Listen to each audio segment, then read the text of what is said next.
24កក្កដាចាម៉ូតលេខកូដ724តែម្ដងចាសម្រាប់ម៉ូតនេះគឺយើងមានប៉724កន្លែងនេះបងប្អូនទាំងអស់គ្នាចា KHP 724ម៉ូតនេះគឺយើងមានប៉ារ៉ាទាំងអស់នេះគឺ4ឡាយតែម្ដងបងប្អូនទាំងអស់គ្នាចាម៉ូតឡាយដំបូងគេនេះគឺឡាយប៉ារ៉ាតាហ៊ានព្រៃ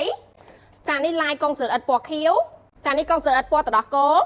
ឡាយចុងក្រោយគេនេះគឺឡាយតាហ៊ានវាខ្សាច់បងប្អូនទាំងអស់គ្នាចាម៉ូតគេនេះគឺស្រួលស្លៀកមែនតើហើយស្លៀកមកគឺមិនណាតែម្ដងបងប្អូនទាំងអស់គ្នាចាស្អាតខ្លាំងហើយនឹងកន្លែងចង្កេះនេះគឺយើងធ្វើកស៊ូចាប់រៀងតិចតិចបែបនេះងាយស្រួលស្លៀកបងឡើងពី3គីឡូស្រកពី3គីឡូក៏នៅស្លៀកបានមានដេបជាប់ជាម៉ាក់ប្រេនយើងតែម្ដងចាឡើយលីន Made in Cambodia ស្នាដៃខ្មែរជាប្រេន original សុទ្ធរបស់កូនខ្មែរយើងតែម្ដងចំណែកម៉ូតពីក្រោយនេះគឺកប៉ៅបិទបើកបែបនេះបងប្អូនទាំងអស់គ្នាចាអ្នកមានដេពីរស្រទាប់បែបនេះចាដាក់ជាលេវជាប់បែបនេះមានអក្សរផុសឡើងលីនទៀតចំណែកកប៉ៅពីមុខនេះវិញកប៉ៅពីមុខគឺបែបបញ្ចុះបែបនេះហើយកប៉ៅច្រើនបងប្អូនទាំងអស់គ្នាចាស្លៀកនិយាយរួមទៅគឺងាយស្រួលក្នុងការដាក់កាបូបលុយធំឬក៏ទូរស័ព្ទដៃធំគឺដាក់ស្រួលតែម្ដងហើយកប៉ៅចំហៀងនេះគឺយើងមានប៉ាក់អក្សរផុសនៅលើ4ចាខោ24កក្កដាចានេះគឺមាន2ស្រទាប់ដូចកប៉ៅក្រោយអញ្ចឹងចាកប៉ៅជ្រៅហើយកប៉ៅធំងាយស្រួលក្នុងការដាក់សម្ភារៈបានច្រើនចាជើងម៉ូតនេះគឺយើងស្លៀកបានដល់តែ2បែបនេះយើងស្លៀកបែបកស៊ូរឹបរៀងបែបនេះក៏បានបទូបថយបានតាមចិត្តទៀតចាស្លៀកបែបស្មើក៏បានបែបកស៊ូរឹបរៀងក៏បានដែរបងប្អូនទាំងគ្នាដៃវិញគឺយើងមានគ្រប់ខ្នាតគ្រប់សាយបងប្អូនទាំងគ្នាណាចាចាប់អារម្មណ៍ចាធ្វើការកំងឥឡូវគឺតម្លៃពិសេសទៀតពួកយើងមានប្រម៉ូសិនចូលឆ្នាំចិននេះតែម្ដងបងមកចាប់អារម្មណ៍ inbox chat ចូលក្នុង page ឡើងលីន original ខោខ្មែរឬក៏តាក់ទងតាមលេខ Telegram 069 ក្រែម700